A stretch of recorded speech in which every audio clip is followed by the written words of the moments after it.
आज़ाद समाज पार्टी सिर्फ दलितों की राजनीति नहीं करती है। दलितों का बहुत बड़ा शेयर होल्ड है उसमें, इसमें कोई दो राय नहीं है।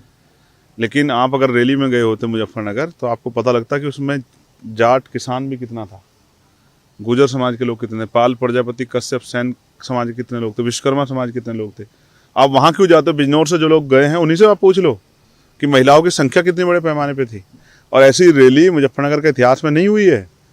जब लोग वापस लौट रहे तब बिजनौर के लोग जा रहे थे। बिजनौर से अकेले बिजनौर जिले से 20,000 लोग गए थे, 14 जिलों के लोग आए थे। आप समझो कितनी बड़ी रैली थी। तो वो उनको बधाई अगर वो 6 तारीख को रैली कर रहे हैं, लेकिन हम तो अपना काम कर रहे हैं। मुसलमान कितने बड़े पैमाने पे थे? आप इस जिले के मुसलमानों को कितने लोगों की रैली होती है जितने मुसलमान गए थे उस रैली में। और मैं अपने समाज की बात करूं, जिस समाज में पैदा हुआ उसने तो मेरा हमेशा सर ऊंचा रखा है।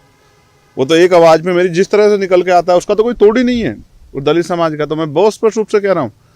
हमारी रैली है 6 तारीख को दतिया मध्य प्रदेश में, एक संवैधानिक रैली है और उम्मीद है कि मुजफ्फरनगर की रैली के आसपास ही वो रैली भी पहुंचेगी और आपको अच्छे लगे कि आज़ाद समाज पार्टी ने दूसरे प्रदेशों में भी अपनी ताकत मजबूत की है, अपना स्थान बनाया है। मायावती जी जो रैली कर रही हैं नोएडा में, उसके लिए आप क्या कहेंगे? देखो, मुझे तो इन्विटेशन नहीं, मुझे तो नहीं पता कहाँ है रैली, लेकिन वो अगर रैली कर रहे हैं तो उनको बधाई। मैं तो बधाई दे सकता हूँ, परिवार का छोटा होने के नाते बधाई दे सकता हूँ। जिस तरह से बिहार का चुनाव हुआ है वहाँ पे वोटरों के लिए स्कीमें आई हैं, लास्ट टाइम पे पैसा भी उनके खातों में गया। हाँ। तो विपक्ष के लिए चुनाव लड़ना कितना मुश्किल हो जाएगा? मुश्किल है। इसके लिए हम लोगों को तैयार करेंगे। हमने देख समझ लिया कि इसको किस तरह इसका मुकाबला करना है और हम उत्तर प्रदेश में इसका मुकाबला करके दिखाएंगे। हम SIR का मुकाबला करेंगे और हम ये जो सरकार की स्कीमें जो चुनाव के समय आएगी, 4 साल 9 महीने इनका तेल निकालने का खून चूसेगी सरकार और 3 महीने की स्कीम चला के इनके वोट को प्रभावित करेगी। इसका इंतजाम हम लोग करके चलेंगे। हम बिहार नहीं बनने देंगे उत्तर प्रदेश। क्या रोड मैप क्या है आपका इस तरह जो आप करने को कह रहे हैं कि हम ये करेंगे? इलेक्शन कमीशन की भूमिका जिस तरह के संदिग्ध है, तो आप लोग कैसे उसको कि जब एम्पायर ही मान लीजिए नहीं तो हमारा संगठन बड़ा है। हमारी बात, अब मैं जो बात यहाँ कह रहा हूँ वो 1 घंटे में पूरे जिले में घर घर तक पहुँचेगी हमारे कार्यकर्ताओं द्वारा। तो हम संगठन के आधार पे जो तमाम तरह की जो इस तरह के जो है रूमर्स उड़ाए जाएंगे, तमाम इस तरह की योजनाओं के नाम पे जो वोट को लूटने काम किया, उन लोगों में स्वाभिमान पैदा करके हम उनको उन योजनाओं की असलियत बता के लोगों को समझाने का काम करेंगे। और मुझे विश्वास है ऐसी बहुत सारी योजना चला के सरकार ने कोशिश की है, लेकिन आज़ाद समाज पार्टी का वोटर जो सपोर्टर है भीम आर्मी का, वो डिगने वाला नहीं, उन योजनाओं पर नहीं वो करता है। वो बाबा साहब की वोट की वैल्यू समझता है।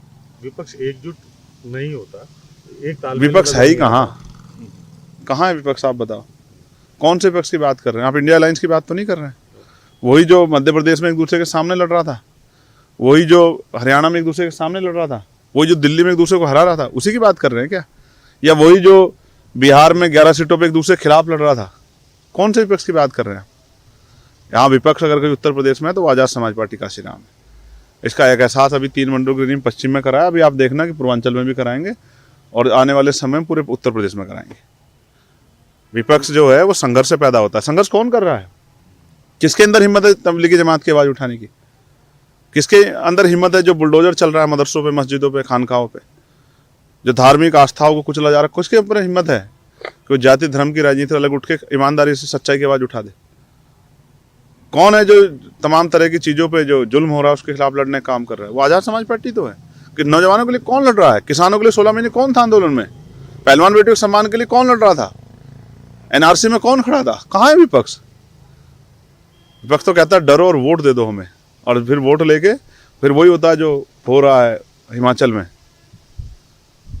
हिमाचल उदाहरण है सीख के लिए कि विपक्ष क्या होता है। और